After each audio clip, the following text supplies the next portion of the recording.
Hey guys, and welcome back to my channel. So I thought today that I would do a big fat fitness Q&A.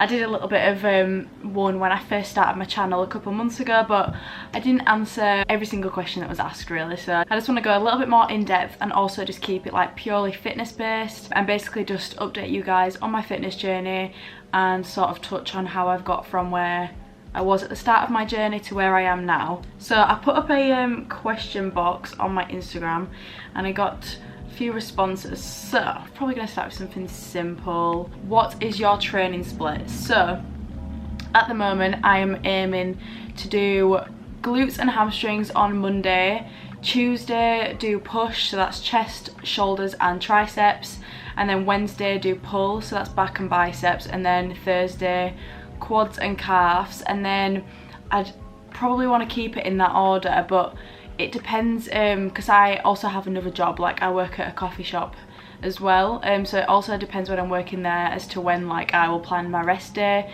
So say that I'm like maybe working all day on the Thursday, then I'll put my quad day onto the Friday instead and just rest Thursday, but I like to keep it in that order. I'm keeping it around 2 rest days a week at the moment, and either on a Saturday or Sunday. I've been doing it on Sundays mainly. I've been trying to incorporate cardio and abs, which is something that's like really new for me, but I'm actually really enjoying it, so I'm dedicating one of those days to just doing that. And the cardio that I've been doing 10-minute sprints. I've been doing 20 seconds on and 20 seconds off, and then I've been doing like a ab circuit, like 3 rounds of an ab circuit, which is like probably, it takes me about 10 minutes, and then I've been finishing off with 15 minutes on the Stairmaster. So that is like my Sunday session, and I've actually been really enjoying it. I did go through a phase a few weeks ago, and I sometimes still do it on a one-off, of doing 3 leg days a week. To be honest, recently I have seen like big changes within my legs at the moment, and I don't know if it is because of that, because at the moment as well I have really focused on trying to train until failure more often, as it's so important, and I've just been really pushing my leg days to the absolute max recently, and I'm not sure if it's because of that or if it is because I've been doing 3 leg days a week, but I've kind of cut it back to 2 days now, just because obviously training legs is such like a full-on workout. I think 2 is definitely enough for me within a week to get all the things in within my legs that I want to hit, and 3 leg days is just quite a lot, especially if you are hitting like PBs and stuff. You definitely need to deload and you need to have a day off, especially if you're doing like cardio on a Sunday. Like I'm sprinting on a Sunday, obviously that is a lot of leggage, and also on the Stairmaster, so doing that and another leg day, it's just a lot, and obviously rest and recovery is so important. I bang on about it so much, but you need to make sure that you are resting and recovering and eating good to be able to train well in your other sessions and make sure that you're not getting any injuries. That was such a long-winded answer to that question. I'm going to answer another one. What is your favourite thing to train? At the moment it is legs, especially quads at the moment. I'm absolutely loving training quads. I don't know what it is about it. I just love like the quad pump. It just fuels me on for the workout, and I'm really trying to focus on building my quads up at the moment, and I feel like the hard work that I've been putting in has been paying off. If you are kind of like finding yourself not seeing any progress, and you're just kind of like weighing yourself on the scales, then stop doing that and take photos and videos. Trust me, you will see a difference within yourself. Literally like videoing myself and taking photos and stuff, I can really just notice changes within my body, and it's just the best way to monitor your progress. So it's legs at the moment, but I always go through like phases of liking a certain thing. Like at one point I absolutely like love training shoulders, and then like I hated doing legs, I actually dreaded it, and then like the same with back. But I'll just go through phases. At the moment I'm liking training legs, and it has been like that for a while actually, to be fair. I think it's just because I'm like really pushing myself and really like pushing to the absolute max. It's making me enjoy it more. Your favourite fitness / gym YouTubers? I've just got one main one really. It's just Chrissy Chella. I love her. I feel like she's so down to earth, and obviously like I work with her brand so closely. It just makes me like her even more. I have literally followed her since I like ever got Instagram. I reckon probably for like 5 or 6 years now. She's like a huge inspiration to me, and also very informative. Like I like watching her videos on YouTube, as she just provides a lot of information that I think is really helpful. So if you've not checked her out already, definitely would. I was going through my saved like things on Instagram the other day, and it was loads of her workouts from like 4 or 5 years ago when she used to like post like, ab workouts and stuff, and I used to save them all. Just funny how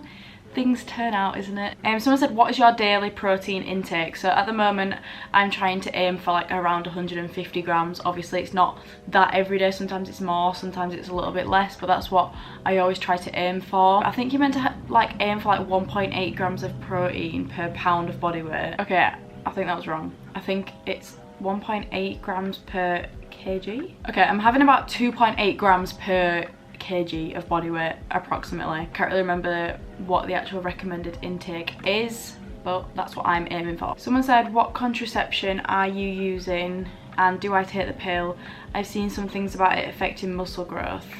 I've actually got a lot of questions about this recently, and I don't know where people have heard this information, and I don't know if it is true or not, but I don't know if the pill does affect muscle growth. But I used to be on the pill probably about 2 years ago now, but I actually do have the IUD coil. I don't think it's the copper one, it's the hormonal coil, and I have not noticed any changes fitness wise with having that, and I find it quite convenient. It makes like my periods light and stuff and not as painful. I've never really struggled with like really painful and heavy periods anyway, which I'm really thankful for, but it does definitely make them lighter and not as painful.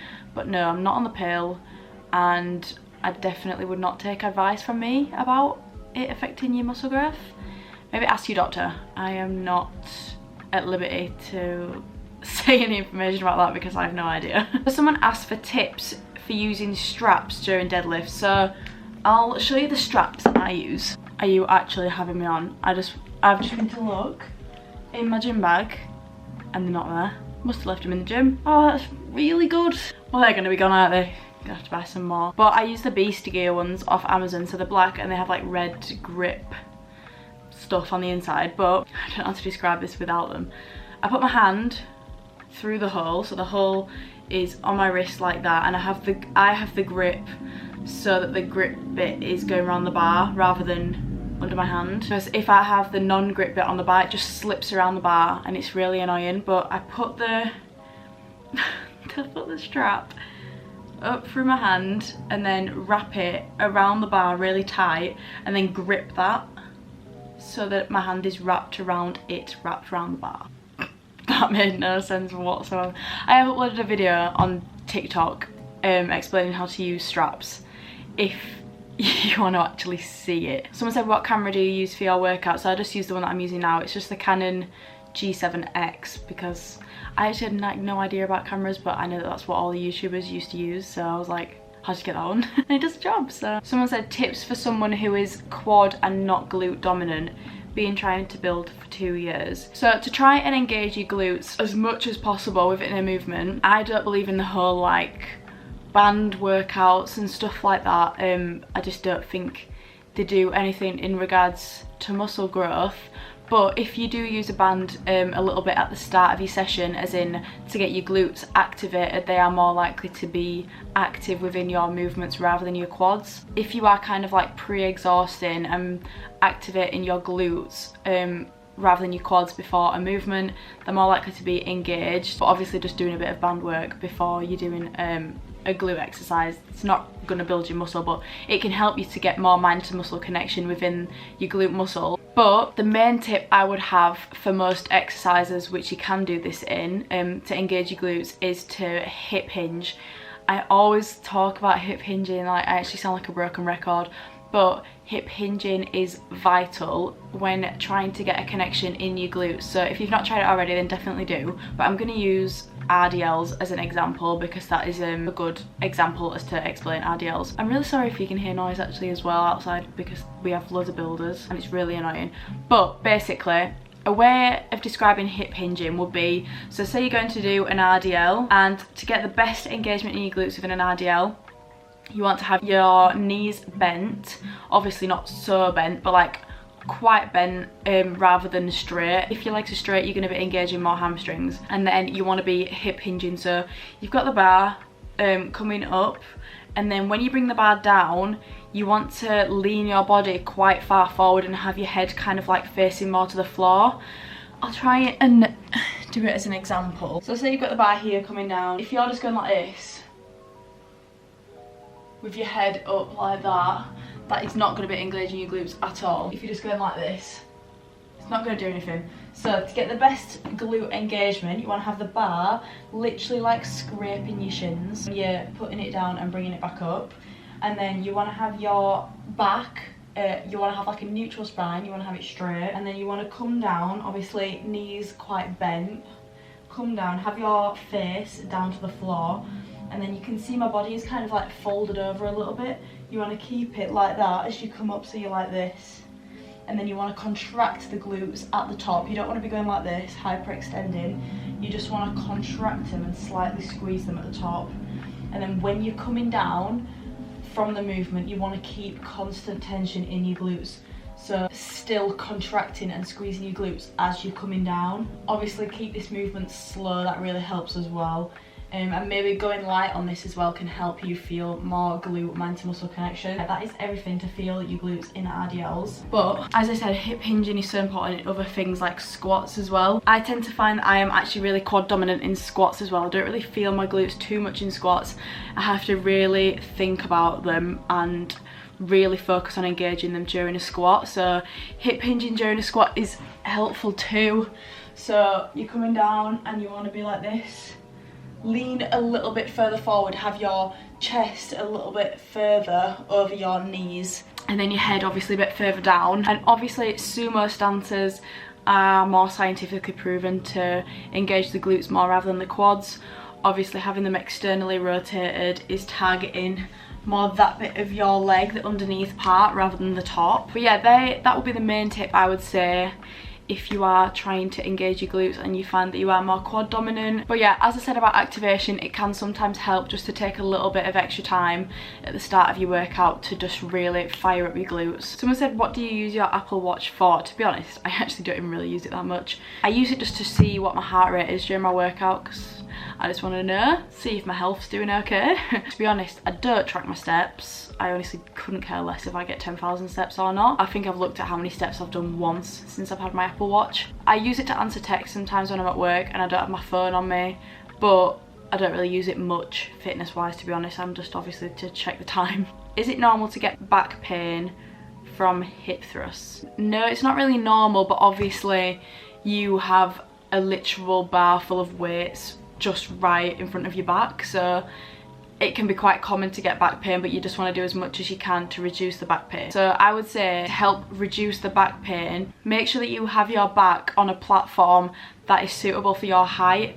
I literally used to hip thrust on the benches that are in the gym, you know how they're just like flat ones.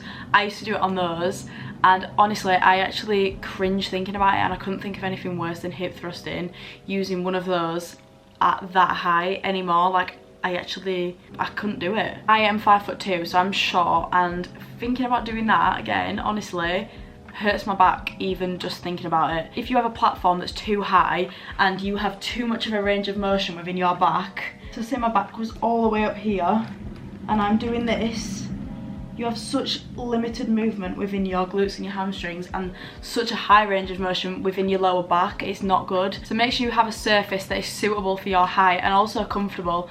I use one of the plyometrics boxes at the gym. Obviously they're like foam, so I find those really comfy. Obviously if you're doing it on something uncomfortable, you're going to cause yourself back pain, and if it is something uncomfortable, then try and put a mat over the top just to help reduce it. But also to help reduce back pain during hip thrusts, you need to have your chin tucked under like this, because if you're like this, you're just going to be having too much range of motion in your spine and you are going to hurt your back. So keep your chin tucked under like this when you're doing hip thrusts, and your head looking straight forward rather than up to the ceiling. And I would also make sure that you have the bottom of your like scapula, like the bottom of this bit here is the bit that is on the surface. So you don't want to be having like the box up to here on your neck, and you don't want to be having the box like all the way down to here. You want to make sure that the bottom of your like scapula is the thing that is touching the box. Someone said, would you ever compete? I don't think I would, but it would never be like off the table. I would maybe consider it if I was in like a different mindset at some point, but not at the moment. It's just not an interest of mine, and the many stories I've heard of like it's just not good for your health really to compete. Obviously, like so many people lose their periods, like you have to be on such a low amount of calories. It's just not good for your body. It takes such a toll on your body, and it's not worth it for me to do that. I just don't think it's in my plan at the moment. I just enjoy lifting and getting big. Like I actually just would not want to lose that much weight personally. I said, do you measure out your body and would you share these measurements? I actually don't measure myself at all. The only time I ever would is if I was buying something, like I asked me to measure out myself, but I don't know. I have no idea. Someone said, really struggling to get enough, really struggling to eat enough and get my calories in. How do you make sure you're always in yours? So when I was bulking, I found that it really helped a lot if I woke up earlier. I know it sounds so silly and you're like, yeah, whatever. If you wake up earlier, you find yourself being more hungry throughout the day, so you can eat more, and just obviously you can fit more meals in. It's actually really helpful, more helpful than you think. Like obviously, say you're waking up at like midday every day, you've got to have breakfast, that's probably like 12 o'clock. You're gonna have dinner probably like 3 o'clock, and then you've got to have tea, which is probably like 6, but like I doubt you'll be hungry at those times. And then you've got to have however many snacks you've got to have to reach your calories. However, if you're waking up at say 8 o'clock, have your breakfast at 8, you can have your dinner at 12, and then your tea at like 5, but then you can have loads of little snacks between those things. Snacks are so important if you are bulking. I found they helped me so much to increase my calories, whether it was just a small snack or actually quite a big snack. It can really help you with getting up there with your calories for the day. But also just little things that I would say that are not very healthy, and I wouldn't really recommend doing them. But if you are really struggling for calories, adding things into your meal when you're cooking, say like oil or like coconut milk or something, it really helps to increase your calories. Obviously, as I said, it's not the healthiest option, but if it helps you get the calories, it helps you get the calories. Someone said, can you please explain the 10 sets of 10 hip thrusts? So if you do follow me on Instagram, you'll know that I posted something about doing 10 sets of 10 hip thrusts in one of my sessions. Now like everybody's trying it and everyone's loving it, which is so like, so fun. It's just fun, isn't it? But it is actually a form of German volume training. 10 sets of 10 is literally what it sounds like. It's 10 sets of 10 reps on hip thrust. However, you can do it on whatever exercise you want. Obviously just like lots of volume, so it's really good for glute growth if you are doing hip thrusts. Yeah, that's what it is. 10 sets of 10 reps on a lightweight. Obviously I would not be doing that on heavyweight. When I do it, I do the first set, and then each set I have like a 45-second to 1 minute rest between each set, just to really keep the intensity of the workout really high. Especially like as you're doing 10 sets, like it is probably going to take you around like half an hour. You don't want to be having like 2-3 minute rest between each set, and at the same time you don't actually need to, because the weight that you are lifting is going to be quite light anyway, so you can afford to have like smaller breaks in between. But I get lots of questions being like, oh, this is like so stupid and a waste of time and it's not efficient for muscle growth. And I think people think that I do this in every session. I haven't done this like in nearly 2 months now. I do it every month or 2 months, just when I feel like it. If I find that my sessions are quite boring, I'm like, oh, I'll just do 10 sets of 10 today. But the last time I did it was like, I think I did it in like February. So no, it is not often. You should not be doing this often or in every glute session by any means. I just do it every now and again because it's a good way to spice things up and increase intensity if you are bored. So no, please don't do this in every glute session. Well, you can if you want, but it's not essential. You don't need to. You will still make progress if you are doing your normal like 4 or 5 sets of whatever, 8 reps. You don't need to be doing 10 sets of 10 in every session. Someone said, how long should I rest between leg exercises, in brackets compounds? So to be honest, it doesn't really matter if it's a compound or a unilateral or an isolation, but it just matters how much you are lifting with regards to how much rest you should be having. So say you are going for like a 1 rep max squat, obviously you are at your highest heart rate, like using your highest amount of energy and using your most amount of strength. to do that 1 rep, obviously because it's very heavy. So when you are lifting heavy like this, you want to be having more rest between your sets, just whatever rest really you think you should be having for you to be able to actually lift that in the next set. Say you are going for like a 1 rep or 2 rep max, if you have like 1 minute rest and then you're going into the set again and you're thinking to yourself, oh, I can't do this, like, and you're still like like so out of breath and you're just thinking, oh, I cannot do this for 1 rep, you need to be having more rest, obviously, because your goal for that set is to be getting that 1 rep. Let's just take a 1 rep max for example. If you are doing a 1 rep max, I would recommend like a 4 or 5 minute rest between sets. Obviously that is quite long, but your goal is to get that 1 rep, so you want to have as much rest as possible. But say you are in more of like the 6 to 8 rep range, which is still obviously quite heavy weight for you because it's not a high amount of reps, I would say maybe like 3 minutes rest between those. If it's a lighter weight, I would have like 1 to 2 minutes rest between them. Obviously you are not using as much energy to lift a lighter weight, and you will probably feel more comfortable going into the next set with having less rest. So someone said, even with barbell pads, I get really bad bruises on my hips from hip thrusts. Any tips? So I put something on my story about this the other day as well, but double layering when doing hip thrusts is so important, especially if you're going heavy. I recently hit a PB, yesterday. I did 220 kg hip thrusts, 5 reps, which I really was not expecting, but it was all down to double layering, because I always find that my hips give in more than my actual glute muscles. Like my hips give in first because it's so painful doing heavy hip thrusts with just a barbell pad. If I'm going for really heavy hip thrusts, I use my barbell pad, and then I also use like a mat that they have at the gym, you know, like a yoga mat, and I fold that in half and put that underneath the barbell pad as well, and it helps so much to be actually able to get those reps. You'll be so surprised how much easier you can hip thrust heavy with more protection. Someone said, my appetite is huge and maintenance calories are 2,000 a day. What do I do? So if you find yourself that you've got a huge appetite and you think that you are always going over your calories and you always find yourself being hungry because you just feel like you're not eating enough, then I would definitely recommend adding lots of volume to your meals. So adding lots of volume to your meals, for example, lots of veg and stuff, is really helpful when cutting or when you're at maintenance if you do have a big appetite, because obviously it's lots of volume, it fills you up, but it's low calories, so that's what you want to be looking for. Lots of snacks that are kind of like lower calorie options but like kind of taste the same and are the same portion and stuff, they're also really helpful as well, obviously because they're in lower calories but they're basically just the same.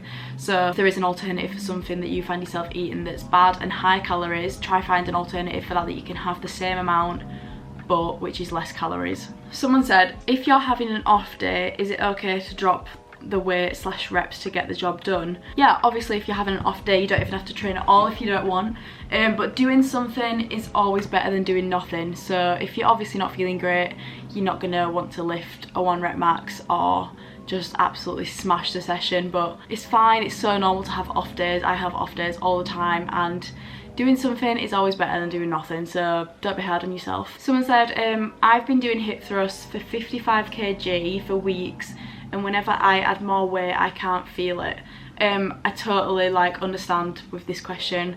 I did my PB the other day, obviously it was very heavy and I did not really feel that in my glutes at all. Going for like a max set, it's not really like your aim to get a real good mind to muscle connection with that. You just really want to get the reps done, to be honest. But that's like with any exercise. If you are going very heavy and it is within your like 1 to 6 rep range, it's a lot more unlikely that you are gonna actually feel it in the muscle. So that is what volume is really good for, and muscular endurance. That's when you can get a really good mind to muscle connection within the muscle and actually like get a really good pump and a squeeze within the muscle. But if you are stuck on that 55 kg weight, I would definitely try and do more reps on that weight each week. So say like you're stuck on 10 reps, the next week I would maybe try to do 12, and if that's easy, the next week I'll do 15, and then I'd say once you're at 12 to 15 reps, it's definitely time to move the weight up. So then maybe go to 60 kg and do as many as you can, and then progress on that one weight over the next few weeks, and you will end up feeling it because your strength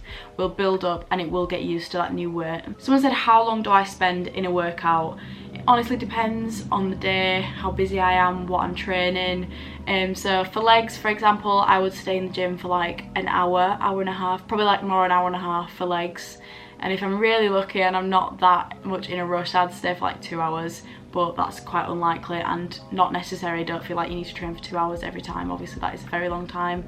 That is just like a luxury for me if I get 2 hours. Usually on my upper body days it's just like an hour, or if I am really pushed for time it's like half an hour to 45 minutes, and I just like to fill that time up with really intense workouts. So like supersets, I like to do that if I'm really pushed for time. Supersets are really good in keeping the intensity high, although the session is going to be still short. Someone said, is it possible to get a big bum without big legs? Obviously you can do more glute focused exercises which will target the glutes and not the legs, but at the end of the day you are doing a leg exercise, you are gonna be working the muscles as well. So say you're doing an RDL, obviously it is more glute and hamstring dominant, but it is still a leg exercise. All the leg muscles are engaged, which is why it is called a compound movement. There's never one exercise which is just solely one muscle, 100% one muscle. That's just not how the human body works. Even if you're doing upper body, your legs are still engaged. Everything is engaged. If you're doing squats, your upper body's engaged. It is kind of hard to just grow your bum and not your legs if you are doing leg exercises. Like it's just quite difficult, and especially say you are trying to build a bum so you're in a calorie surplus. You cannot choose where you gain the weight, so you might gain the weight from the surplus in your legs. You can't just like tell it to like go to your bum. It don't really work like that. Everything is genetics as to like what muscles grow where the most, more optimally. It's all down to genetics, but obviously you can do your bit to try and grow your bum more than your legs if you want in, by engaging them more in certain exercises and doing obviously more glute exercises rather than quad exercises, for example. So someone said, if you're just starting, how do you not compare yourself to others who are stronger? I am not just starting, and I do this all the time. It's actually really bad. Like, you know, when you just don't realise that you are actually comparing yourself to literally everyone. I do it all the time. It's really annoying. I literally have to like, I'm like, stop it, just stop. Everyone's fitness journeys are like completely different. You can't expect to do the exact same thing as somebody else and look the same as them. You just won't. If you eat the exact same meals, train the exact same way, you're not gonna look the same. Everybody's genetics and everybody's body functions are completely different. So just focus on your own journey and just remember that you are on your own fitness journey like everybody else is. It is so normal to compare yourself to other people. I do it all the time. You're not going to get anywhere by comparing yourself to other people. Obviously you can use other people as inspiration and motivation. We all do that. I do it. But just don't find yourself thinking, oh, like I'll be happy if I look like this person, or I'll be happy if I look like that person. It's just such a negative way of thinking. Even if you did hit your certain appearance, like physical goal, there's always going to be something else that you want to strive towards. You're never ever going to be 100% happy with how you look or anything like that. So just take in your own fitness journey and just be happy with where you are and just enjoy the journey that you're on, is the only advice that I've got to give. Someone said, can you show your progress with pics throughout the years, including your start point? I will actually put that as the thumbnail if you want to see that, but I do have some on my TikTok. Like, I've made loads of TikToks on like how I've got to where I am now from where I started. But I am like naturally really skinny and have a really fast metabolism, which obviously some would think is a really good thing, but obviously to me and to other people it's not great, especially if you are trying to build, if you are actually trying to gain some massive gains. It's really annoying. A lot of people ask me like how I was eating such high calories in my bulk, and that is how it just burns. It's just gone. I was having 3,000, and like obviously I'm just a tiny little woman, and that was a lot for my body. But obviously like I'm not fat. I did not like get huge. Obviously it helped me get bigger, gain strength and gain more muscle, but it's nothing drastic. But that is how I've made so much progress over the years, is eating more. Please do not be scared to eat more and up your calories. How do you expect to lift heavy in the gym, gain strength, gain muscle if you're not eating enough? you're just not going to be able to, if you are depriving your body of any food group, for example, or you're in such a low amount of calories that it's just not sustainable, you're not going to make any progress. You're just not being nice to your body. So just be nice to your body, give it the fuel that it needs. Don't cut out any food groups. Obviously, like, you can do what you want, but I just would not recommend cutting out any food groups, out anything like that. Just obviously everything in moderation. Like, I still have, like, you will have seen in the previous video, like, I still have fucking like takeaways, like, frequently, like every week or a couple of weeks or so. I have chocolate every day. Like, it's so normal, and you just need to not deprive your body. That is the last thing you want to do, and you're just not going to get anywhere depriving your body. So I think that's going to be it for today's video. I answered quite a lot of questions there. I answered like the main ones. If you do want to know anything else, then just let me know and I can make another one of these videos, but I just find that it's so much better to do on YouTube. Obviously I can go more in depth and explain without having a time limit. Like, if I was to do this on TikTok, I'd need the 10-minute option and nobody would watch that on TikTok, so that's why I like YouTube. So yeah, if you did enjoy this video, then let me know if it was helpful. That is it for today's video, guys. I hope you enjoyed, and I'll see you in the next one.